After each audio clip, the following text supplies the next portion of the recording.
and I'm back, and today I'm going to be making the review of the 6th episode of Dragons: The Nine Realms. We still don't know why it's called The Nine Realms, but I won't question that yet.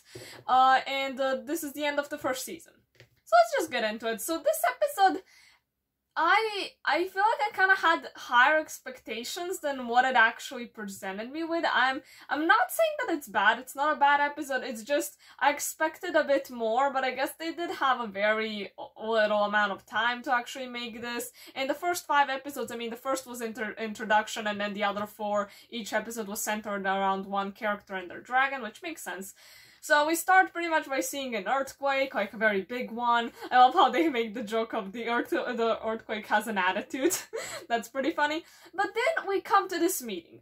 So we see Tom's mom talking about the earthquake, and here's her logic. I just gotta say, well, her logic is, there has been a bunch of earthquakes, and one just came from right beneath us.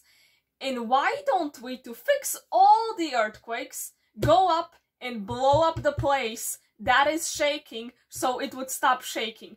What kind of logic? I don't understand. I don't understand if this is some kind of actual science, because this just sounds like pure madness. She explained that, oh, the earthquake, if another earthquake like that appears, it might just swallow everything and everybody would be dead. So why don't we, instead of waiting for another earthquake, just cause one early and kill everybody before the earthquake does? That's so lovely. That makes complete sense, but everybody's like, yeah, let's go with it because you were never wrong. What the actual heck? And no, I will not stop complaining about it because it's the most ridiculous thing I've seen. And honestly, I would say that this episode, this is my complaint. It has too much childish logic. And then we have this woman appear, so her design, I love it. I love it so much. She looks so badass. I love that. This show has literally everything. And then I'm guessing she's supposed to be presented as like an antagonist, like, oh, that like bad person who doesn't trust in the idea. But I don't trust in the idea either. I agree with this woman so much. Everything she has said, I agree with. She was skeptical about the whole thing. She was like, I hope for everybody's sake that you're right. And she was like, after, she was even like, oh yeah, you were right this time. Let's hope that nothing like this will be a problem again. Because, like, come on. This is just, why is she supposed to be represented as an antagonist? At least I think, by everything that we've seen. I just don't know. I agree with her logic 100%. But everybody just goes with it. Yeah, what could possibly go wrong? Let's just follow this absolute theory based on a theory based on a theory. Because they don't even know what's causing the earthquakes. So they're just acting out of their ass. So the main crew obviously sees this as a problem, even though Tom's like, well, we gotta trust my mom. I'm sure she's right. If she says this is the only way to fix it, then we'll do it. And then because this cave is like right beneath that whole place where they live, so they decide to pick up their dragons and tell them, hey, go to the hidden world for now, and after this is done, like, oh, we'll reunite. Even though, how are they thinking that they're gonna reunite? Because later that proves to be a problem, so like, what were they thinking to do anyways? Yeah, I don't understand why the scene was so, like, sadly presented. It's not that sad, it's like, see ya in a week, buddy. I don't know.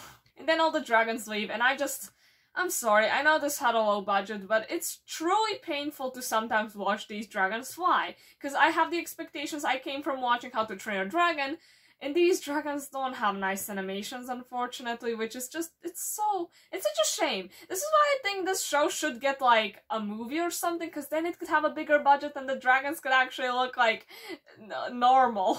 As normal as a fictional dragon can look. So when they're outside, for some reason standing very closely to the edge of the fissure, they see this dragon. So I pretty much knew this from before, because it was in one of the synopses that was leaked before the show came, that this dragon is the one causing the earthquakes, even though we still don't have an answer to why. Why is it doing this? When are we gonna get to see that? They argue, should we tell our parents, should we not tell our parents, and Tom, the smart guy that he is, even though he admitted that June was the brains of the operation and everything, makes up a plan about how they don't need to lose anything. Everything can go great if this one very, very risky plan goes well.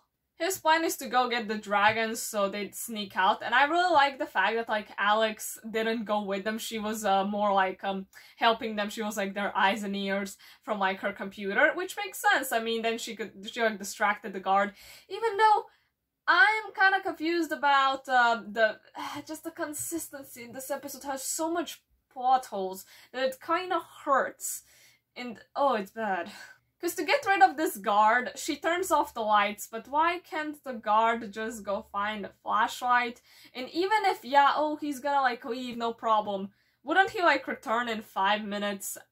Like, I think that's very risky.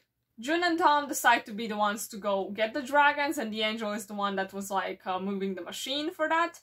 And just how did nobody hear this? How did nobody notice this? How is this possible? And on their way down, they see the dragon. That's not terrifying. This is completely fine. I would be so terrified if I was just in that thing, just waiting for that dragon to just swallow me whole. Like, oh my god. They managed to actually get to there, but they had to like swing the thing because they were too far away, and god, that's also so risky. But that is what made the people, all the scientists, that's why they came, because they noticed the thing was like moving, I guess. And somehow, the angel magically managed to do this. What? He's like below the platform. Why is there ladders there or something? I would much rather than to just be like, oh, he was hiding in a box or something, because this, I don't believe this, and I don't think anybody would be brave enough to do this. And the angel has proven not to be the bravest one. I feel like Tom would do this. Okay, Tom would, but Tom is crazy, and that's what makes him fun. But the angel literally said he's scared of heights, and in this case, if you fall down, you will die. But when Tom and June actually look at the cave, they're like, oh my god, it collapsed. This is also another terrifying situation to be in. Can you imagine being so deep underground, in a place where nobody will look for you? It's just, ooh, I mean, I guess their friends would have eventually admitted to the adults, like, oh, this is a problem. But would they have noticed that immediately? I don't think so. They would have probably thought, oh, Tom and June aren't back yet because they're searching for the dragons or something. So these two go down to blow that up. Again, just such a stupid idea. That just seems so risky, so bad. But, yeah, also the dragon, like, shakes up the thing, and I just... Again, another inconsistency. How did Tom and June clearly see the dragon, but these two couldn't see it? Are these two blind? Because I am not gonna take that these two got knocked out from like the first hit or something, but Tom and June didn't. And again, I like how Tom uses like the little tapping sound on the rocks, which Thunder recognizes to get him to hear him. Honestly, I don't know how Thunder could possibly hear that, because like, I guess these dragons were just chilling on the edge of the hidden world, maybe because the rocks fell, so they were like, oh, if these guys come, maybe... I don't know why they were here. It's very plot convenient. And then they go to fight the dragon. I don't really like describing the action scenes, because then it's just gonna sound like, oh, they flew there, and then they attacked this, and then they did that, and then this and that. I don't feel like it. But Tom's mom, like, vaguely sees, I mean, not really, I guess, Tom, but she sees, like, something flying in the fissure until she gets knocked out, which, I mean, I guess faints.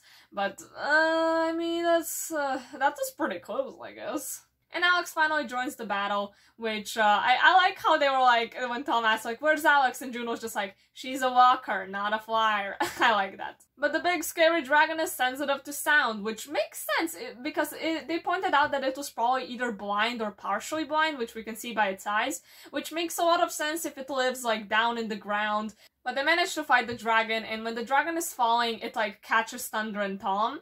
In a way, so it's like, oh my god, are they dead? Oh no, I really thought that like, oh, is this gonna be like a cliffhanger that we're gonna be left on, even though it's obvious Tom's gonna be fine, but still. And oh my god, this scene, I just, oh god, it felt like I was gonna get a heart attack if something bad happened. Because in this scene, June punched Tom and was like, this is for scaring me to death. And I immediately was getting flashbacks about the scene between Astrid and Hiccup on the end of the first movie, where she first punched him and then kissed him. And I was like, if June now kisses Tom, I swear to God, I don't want them to end up together, ever. I don't think that's necessary. I don't want it, because I got scarred by what happened to Astrid, because Astrid was great in the first movie, she was okay in the second, and she was so boring and basic, like, girly girl in the third. Yeah, she was still badass, but compared to her to the first movie, and I wouldn't say they are the same. So I was just so worried. Oh my god.